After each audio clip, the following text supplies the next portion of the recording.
What's going on, guys? Matt O'Leary here with another video, and today I'm going to talk about the Jets defense, which, by the way, is very, very, very far down on the pecking order of things of legitimate concern, but there's a way that the Jets could improve their pass rush, which, if there's anything to talk about on the Jets defensive needing a little bit of a tweak, it would be that pass rush after they didn't get home the last 2 weeks at nearly the clip that is expected. And is it a panic point? No, because the Jets defense has shown time and time again that they're not a problem and that they deserve the benefit of the doubt.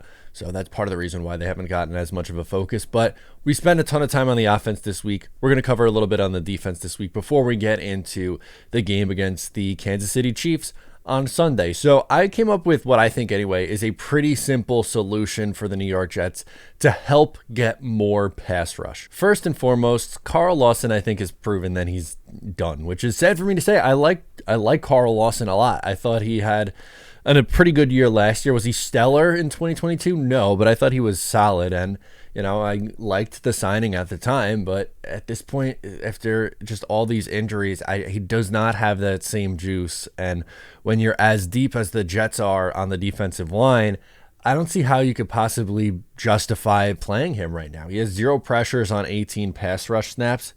It just looks done. He doesn't again, the juice is obviously not the same as where it was last year or where it was even before some of those injuries started to take over.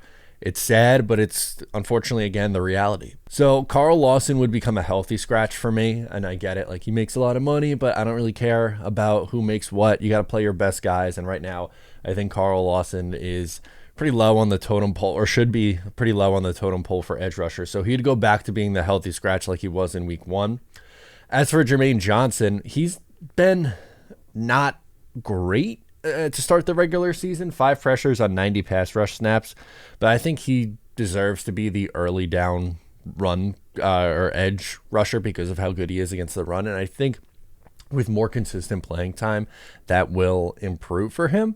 And he's played a good amount, and I think he deserves to be out there. And he's a solid player, but that doesn't mean that he's your exclusive guy playing 60% of the snaps. I still think you need to rotate. That's what this defensive line is built around. They are built around a heavy rotation, but Germaine Johnson, to me, I think should be the quote-unquote starter, with Carl Lawson going to the sidelines and being a healthy scratch. Germaine's takes over as the official, I guess, starter, but someone they need to work in more is Bryce Huff, especially on early downs. We'll get to them in a second, but Will McDonald and Bryce Huff snaps should also increase. With Carl Lawson's, you pretty much take that away, right? It goes down to 0. Germaine Johnson stays roughly the same, and Will McDonald and Bryce Huff get more of those snaps. And on third down, it should be Will McDonald and Bryce Huff as your edge rushers because of the pure speed that they have. They are your speediest edge rushers. They are your best pure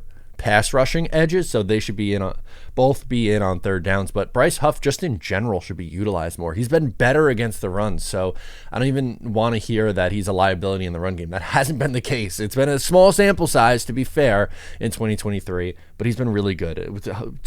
Absolutely no surprise, Huff has been their best pure pass rusher on the team.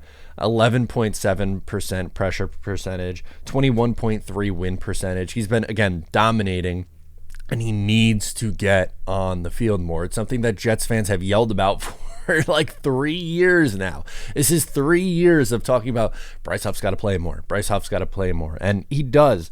And like I said, he's been better against the run. He doesn't have any missed tackles this year. He has 2 run stops. And again, very small sample size. But if he's showing that he could at least be passable in the run game, he has to get in more on early downs. Has to, because again, they're lacking the pass rush juice right now, and that is the biggest issue. He gives them that. He is the best edge rusher at getting after the quarterback. He has to be on the field more. And as for Will McDonald, he has just 1 pressure on 13 pass rush snaps. Again, small sample size, but his speed off the edge is significantly more than something that Lawson gives you, or even Germaine Johnson. I like Germaine Johnson. I think he's, the more well-rounded player as, a pass rusher with he has a very high motor, right? It's not finesse that McDonald is going to get after the quarterback. It's his high motor. He doesn't give up on plays, and he is better against the run than Will McDonald is, and probably ever will be.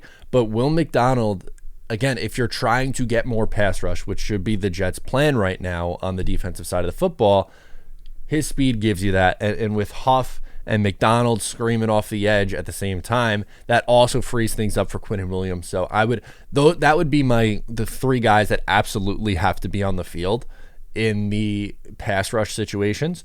And honestly, like, Al Woods probably shouldn't be out there nearly as much. I know he had a sack in week 1, and that was good, but he has just 1 pressure on 38 pass rush snaps. And Michael Clemens has been actually pretty efficient as a pass rusher, but the issue is he's taken like 90+% of his snaps have been at edge, and he's put on weight this year, which I think many assumed he was putting on weight to move inside more, and they haven't really used him a ton on the inside. But 20% win rate as a pass rusher is second on the team for Michael Clemens. And if Al Woods is not, that's not his strength. He's a good run stopper. I know he has a sack on the season, but that's not his strong suit. He's a run defending guy. And I think either giving that to Michael Clemens, who's been a good pass rusher, granted more so from the edge than on the inside, has shown the ability that he can do that. So maybe it's Michael Clemens, maybe it's moving JFM inside, maybe it's more Quentin Jefferson reps. But to me, I think that, again, the biggest is just